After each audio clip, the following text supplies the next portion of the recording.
देहि सौभाग्यमारोग्यम् देहि मे परमं सुखम् रूपं देहि जयं देहि यशो देहि वृषो जहि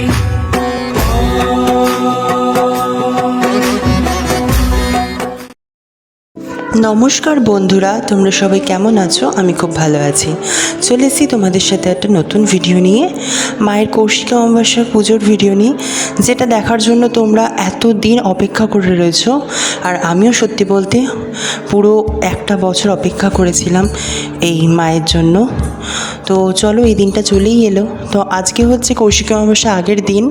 তো আর অধিবাসীর দিন কিন্তু অনেকটা কাজ থাকে, ফুল আনতে যাওয়া, তারপর সবজি বাজার করা, মায়ের ভোগের জন্য সব কিছু থাকে। তো বাবা কিন্তু চলে গেছিলো সবজি বাজার করতে। ওখান থেকে এসে কিন্তু আবার বাবা আর আমি চলে গেছিলাম ফুল আনতে। তো ফুল আনতে আনতে অনেকটা রাত হয়ে যায়, কারণ এবারে অনেকটা লেট হয়ে গেছিলো ফুল আনতে গিয়ে, অনেকটা ভিড় ছিল, তার মধ্যে ট্রেন।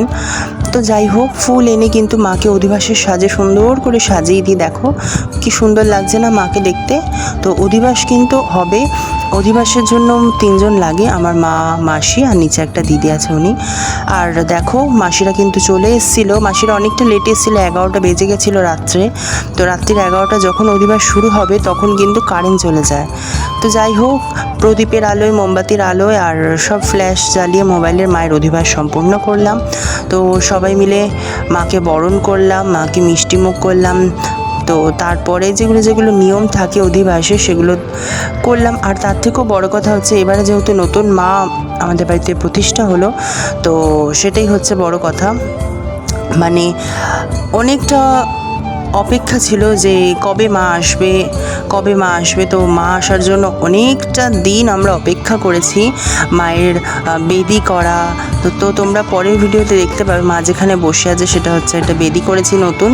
তো তারপরে মায়ের সাজসজ্জা কেনা, মা এলেন আমাদের বাড়িতে, তারপর মায়ের গয়নাগাটি থেকে শাড়ি সব কিন্তু কেনাকাটি করে, সেটা একটা আলাদাই কিন্তু অনুভূতি আর খুব খুশি। আর যখন মা আমার সামনে বসে রয়েছেন সাক্ষাৎ, তো কিছু বলার নেই, একটা আলাদাই, মানে মাকে শুধু আমরা সবাই তাকিয়েই যাচ্ছিলাম যে এত সুন্দর লাগছিল মাকে দেখতে। আর কালকে তো মায়ের মহাপুজো, তো কালকে মাকে নতুন একটা সুন্দর রাজবেশী মা সাজবেন। তো সেটার জন্য আমরা খুব এক্সাইটেড ছিলাম আমরা সবাই। তো আমরা উপোস ছিল আমাদের সেদিন, তো আমরা আগের দিন সংযম পালন করেছি আমরা পরিবারের সবাই মিলে। আর দেখো লাস্ট কিন্তু আমার দিদি কিন্তু বরণ করে নিচ্ছিল মাকে।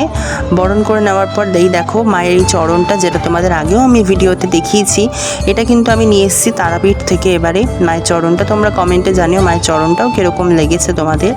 আর এখানে দিদি মাকে মিষ্টিমুখ করে দিচ্ছিল। তো কৌশিকী অমাবস্যা মহাপুজোর ভিডিও খুব তাড়াতাড়ি আসতে চলেছে, তোমরা পুরো ভিডিওটা দেখো। আবার দেখা হবে নেক্সট পার্টে। টাটা।